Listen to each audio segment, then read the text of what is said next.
श्री सदगुरुदेव की जय। सदगुरु श्री कबीर साहब जी कहते हैं, कोई भी काम किया जाए, कोई भी कार्य किया जाए, शुद्ध भाव से, पवित्र भाव से, पवित्र भाव से जो काम किया जाएगा उसमें विकार नहीं आएगा। जब हमारा अंतःकरण पवित्र हो गया तो चोरी की भावना नहीं आएगी। जब अंतःकरण पवित्र हो गया तो विचार का भाव हमारे अंदर से नहीं उठेगा। हमारा शुद्ध पवित्र जब मन हो गया तो पवित्र मन में जो खोटे जो विचार हैं वो नहीं आएंगे। है? तो कोई भी हम कार्य करें, चाहे झाड़ू लगाएं, शुद्ध पवित्र भाव से करें तो सफाई बहुत अच्छी होगी, कचरा कहीं नहीं रहेगा। किसी कमरे की, किसी मकान की हमको यदि सफाई करनी है और हमारा पवित्र भाव है और सेवा भाव हमारे अंदर है तो अति खुशी उठेगी।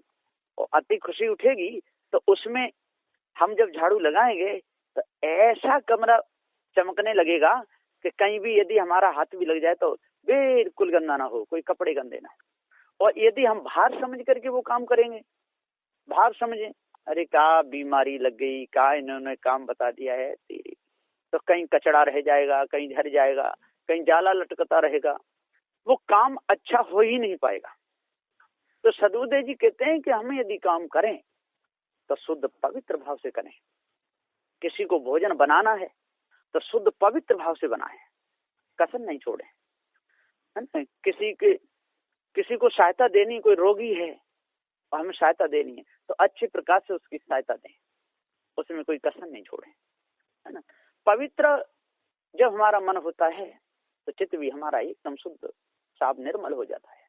और जब चित्त शुद्ध साफ हो जाता है तो बुद्धि बहुत ही प्रखर तेज हो जाती है, शुद्ध साफ हो जाती है। और अहंकार भी हमारा एकदम पक्का हो जाता है, कच्चा नहीं रहता। पक्के अहंकार में एकदम शुद्ध भावना उठती है कि आज से मैं कभी विचार नहीं करूंगा, आज से मैं कभी चोरी नहीं करूंगा, आज से मैं कभी हिंसा नहीं करूंगा, आज से मैं ईर्ष्या नहीं करूंगा, आज से मैं क्रोध नहीं करूंगा, आज से मैं मान नहीं करूंगा, आज से मैं छल नहीं करूंगा, आज से मैं गाली नहीं दूंगा, आज से मैं निंदा नहीं करूंगा, आज से मैं झूठ नहीं बोलूंगा। ये पक्का अहंकार है। और कच्चा अहंकार है कि आज तो मैं उसके सीने में गोली मार के ही मानूंगा, आज मैं उसका सिर काट डालूंगा, आज मैं छोड़ूंगा नहीं, आज तो मैं जाकर के रात के 4 बजे ही गंगा जी में नहाऊंगा, आज तो मैं ठंडे पानी को 1 बाल्टी ठंडा पानी जरूर अपने ऊपर डालूंगा।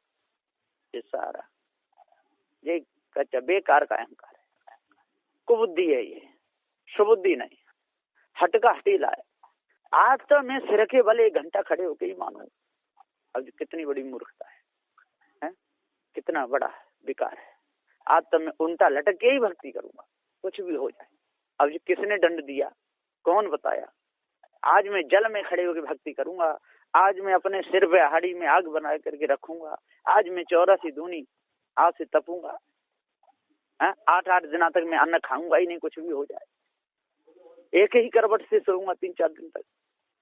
ये सब अड़ियल, सड़ियल, लड़ियल, सनकी, पिनकी इन लोगों का काम है। और इनको शुद्ध अपने आप का ज्ञान हो जाता है तो वो तो शुद्ध अपनी रास्ता जाना, अपनी रास्ता आना, शुद्ध साफ पवित्र शाकाहार भोजन करना, मांसाहार की तरफ अपना लक्ष्य नहीं लगाना, पवित्रता अपने अंदर रखना, शरीर में कोई रोग आया उसके लिए औषधि करना, चिकित्साएं चल रही उनके अनुसार परहेज करना, रोग जो आता है रोज कट भी जाता है। तो सदगुरु देव जी पुकार के समझाते हुए कहते हैं कि हे मनुष्य, जब तक तू मानवता को धारण नहीं करेगा, जब तक तू दानवता में अपने लक्ष्य को रखेगा, तब तक तेरे अंदर विकार आते ही रहेंगे। जब तक तू चेतन पूजा की तरफ अपना लक्ष्य नहीं लगाएगा, तब तक जड़ाध्यास में फंस करके तू पत्थरों की पूजा में अपने मन को लगा ही रहेगा। उसमें तुझे शुद्ध भाव लगेगा ही नहीं, है ना। पत्थर पूजा करेगा और पत्थर से जड़ाध्यास हृदय बनेगा और वो महापुरुषों के गुणों को याद करेगा नहीं। राम के जो शुद्ध गुण थे उनको तो याद करेगा नहीं। उन्होंने जो गंदे कर्म किए अपने जीवन में, उनको तो तू याद कर लेगा, किसी ने भी किए। और जो अच्छे कर्म किए उनको तो तू भूल ही गया।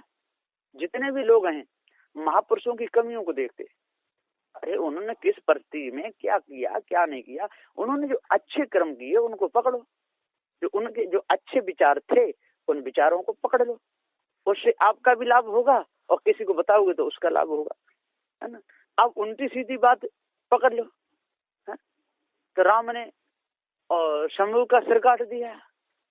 अरे काटा के नहीं काटा कि जिन माया भी गुरुवा लोगों ने वैसे ही लिख दिया, और यदि काट भी दिया तो उनके कर्म उनके साथ, यदि काटा भी होगा तो उनके कर्म उनके साथ, और आप भी काटने लगो तो फिर आपके कर्म संस्कार बिगड़ेंगे।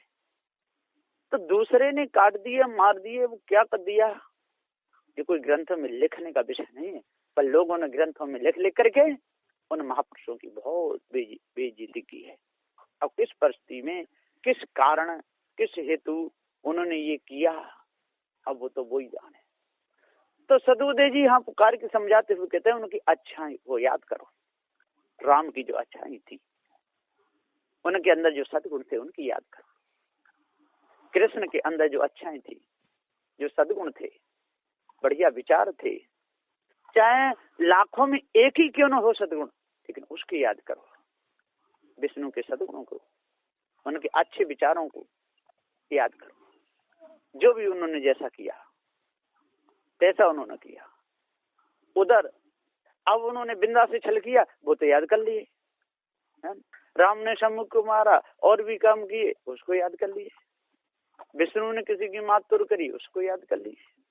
कृष्ण ने गोपिका को रास रचाया, चीर लेकर के भागे और एक एक करके नंगे करके देते गए, उसको याद कर लिए।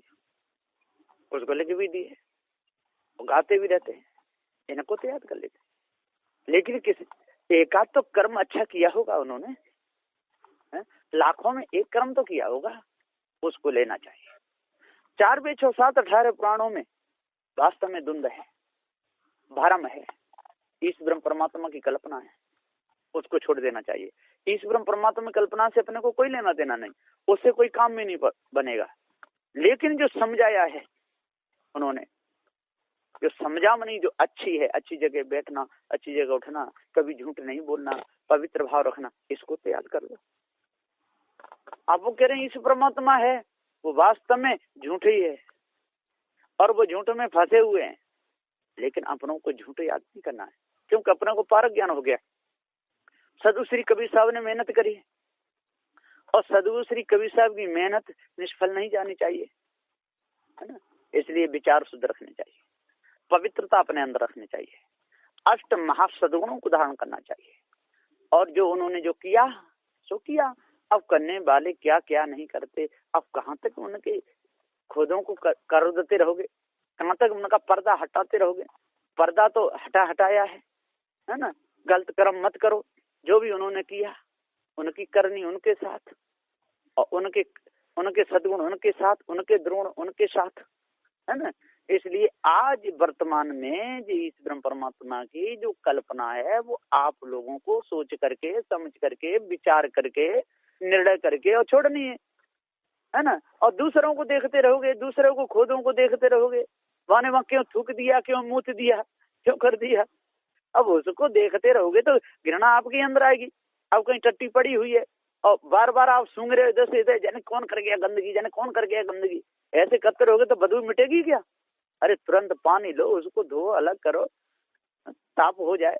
और नाक सगोटते रहो, बैठे रहो, जाने कौन जान टट्टी कर गया है। अब पूरा दिन इसी में अपना समय निकाल दोगे तो आप क्या बनोगे, फिर उसी घृणा में मर जाओगे, टट्टी का कीड़ा बनना पड़ेगा।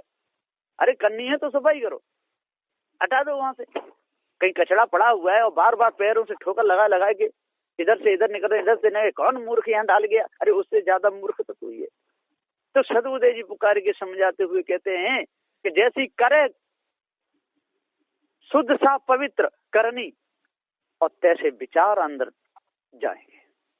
कैसी करनी होगी तैसे विचार बन जाएंगे, है ना।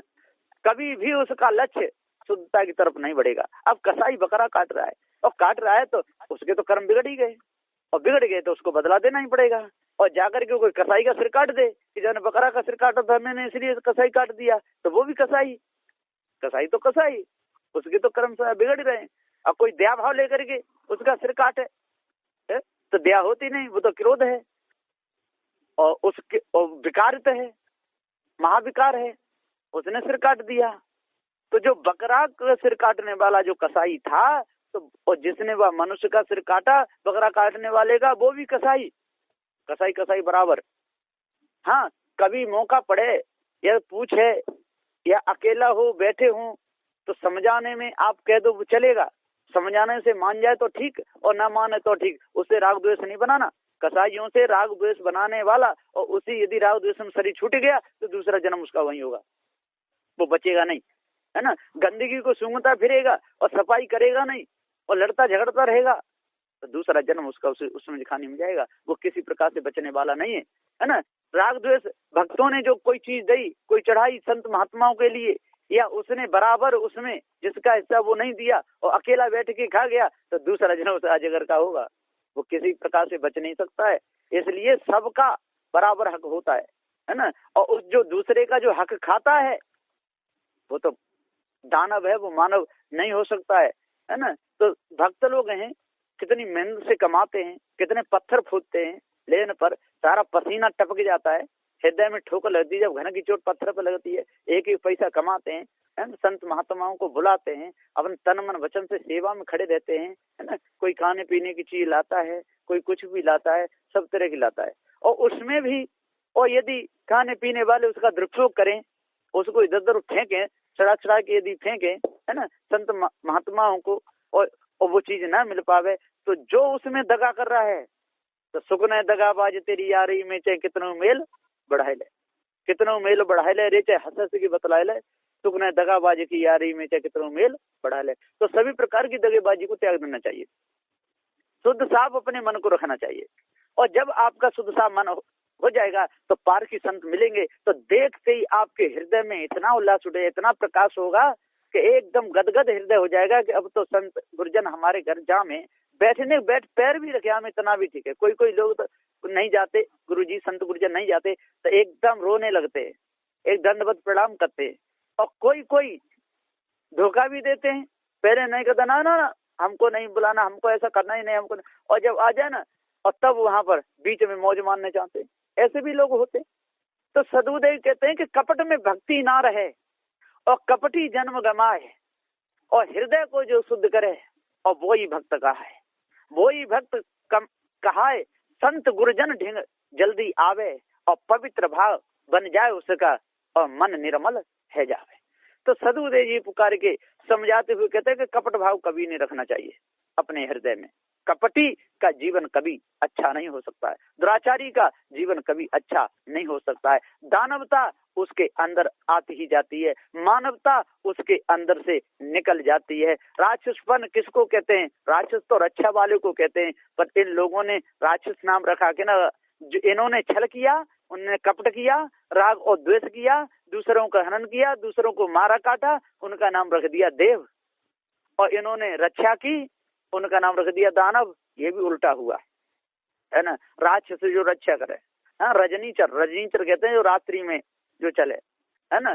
और निश्चर कहते हैं जो दिन में, दिन और रात दोनों में चले, निश में भी चले और वासर में भी चले। तो सदबुदेव जी पुकार, और जो राती में चले उसको कहते हैं रजनीचर। तो सदबुदेव जी पुकार के समझाते हुए कहते हैं कि जब तक हम अपने आप को नहीं जानेंगे, जब तक हम भरम भूल कल्पना में भूले रहेंगे, जब तक हम महापुरुषों के ज्ञान बोध विचार से काम नहीं लेंगे, जब तक हम महापुरुषों की कमियों को देखते रहेंगे, जब तक हम महापुरुषों की हंसी उड़ाते रहेंगे और ग्रंथों में लिख लिख करके ऊंचे मंच पर बैठ करके, है ना, उनकी बदनामी करते रहेंगे, उनका प्रचार गंदा करते रहेंगे और कहते हैं कि हम उनके भक्त हैं, उसको भक्ति नहीं कहते। भक्ति से तो हृदय पवित्र होना चाहिए, भक्ति से मन निर्मल होना चाहिए, भक्ति से विचार एकदम अच्छे होने चाहिए। भक्ति जब हृदय में आती है तब एकदम प्रकाश हो जाता है, सत्य का प्रकाश हो जाता है, चोरी की भावना नहीं रहती, हिंसा की भावना नहीं रहती, व्यभिचार की भावना नहीं रहती, कालिंदा झूठ की भावना नहीं रहती, ईसा क्रोध मांचल की भावना नहीं रहती। 4 वेद 6 7 18 प्राणों का उसको पूर्ण ज्ञान हो जाता है, उसी को ज्ञानी कहा जाता है। और इसको ज्ञान कुछ है नहीं बाहरी देख देख करके और भूलता भटकता रहता है, काशी मथुरा हरिद्वार नंदगाम बरसाने में जाकर साधु संतों की पूजा नहीं करता, साधु संतों के मठ में नहीं जाता, उनको राजी खुशी नहीं पूछता, उनके सुख दुख में शामिल नहीं होता और मूर्तियों पे जाकर के सिर पटकता है, इससे क्या होने वाला है? इससे कुछ भी नहीं होता है। हाँ, काशी जाइए, मथुरा जाइए, हरिद्वार जाइए, नंदगाम जाइए, बरसाने जाइए, महावन जाइए, खूब घूमिए, साधु संतों के विचार सीखिए, उनकी सेवा कीजिए। यदि आपके पास कोई धन है, भंडारा भी दे दीजिए साधु संतों की सेवा में, वो आपका पुण्य कर्म करेगा। लेकिन आप ऐसा नहीं करते, आप तो जड़ाध्यासी बन जाते हैं। गंगा यमुना में क्या सोने चांदी की चीज फेंक देते हैं, पत्थरों की पूजा करते फिरते हैं, हवन यज्ञ करते फिरते हैं, खाने पीने की चीजें अग्नि में जला देते हैं, उनके सीधे कर्म करते हैं और साधु संतों की सेवा नहीं करते। इसलिए आपका अंतःकरण पवित्र नहीं होने वाला है। तो सदगुरुदेव जी पुकार के समझाते हुए कहते हैं कि अपने आप को जानो, भ्रम भूल कल्पना से दूर हटो। और जब आप भ्रम भूल कल्पना से दूर हट जाओगे और गंदे विचार आपके अंदर से निकल जाएंगे, विकार सारे आपके अंदर से जब झड़ जाएंगे, तो एकदम शुद्ध साफ आपका जीवन हो जाएगा। और आपका जब शुद्ध जीवन हो जाएगा तो जड़ाध्यास आपके अंदर से बिल्कुल निकलता हुआ चला जाएगा, कुछ नहीं रहेगा। जिस प्रकार से ईख पेरी जाती है, जब कोलू में गन्ना जाता है, एकदम दब करके एकदम रस की बूंद बूंद निकल जाती है और छोई रह जाती है, फिर उसमें रस नहीं। इसी प्रकार से जब इतने भी विकार हैं हमारे अंदर, जब हमको पारक ज्ञान होगा, जड़ चेतन का भेद हमारे समझ में आएगा, देवी देवता तंत्र मंत्र जादू टोना हवन होम की ये सारी चाल हमारे समझ में आ जाएगी, तो जिस प्रकार से गन्ने से बिल्कुल रस निकल जाता है, इसी प्रकार से सारे विकार हमारे अंदर से निचुड़ जाते हैं और शुद्ध साफ अपने आप का ज्ञान हो जाता है। जड़ चेतन का बिल्कुल निर्मल ज्ञान हो जाता है। जड़ में न अपने आप को जानने की कोई कला है, न दूसरे को जानने की कला है, और चेतन जीव अपने आप को भी जानता है और दूसरों को भी जानता है।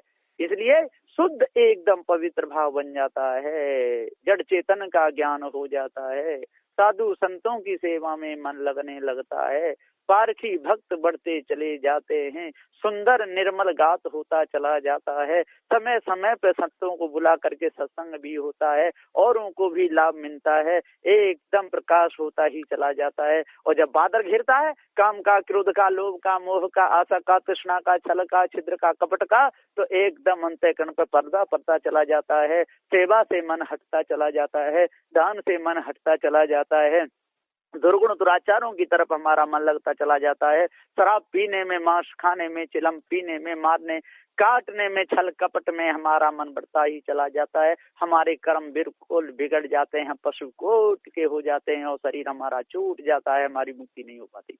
और यदि जब विकार जब निकल जाते हैं तो संत गुरुजनों को बुलाने में, संत गुरु की सेवा करने में, माता पिता की सेवा करने में, बड़े बूढ़ों का आदर करने में, सम्मानी पुरुषों की सेवा करने में एकदम हमारा मन लगता चला जाता है। तो हे भाइयों, हे ज्ञानियों, 4 वेद 6 7 18 प्रणव के ज्ञाता अपने आप को जानो और भ्रम भूल कल्पना विषय वासना को अपने अंदर से निकालो, तब आपका मन शुद्ध होगा और तब आपके विकार हृदय के सारे जब दूर हो जाएंगे तो पूर्ण रूप में आप मनुष्य बन जाओगे। बोलिए।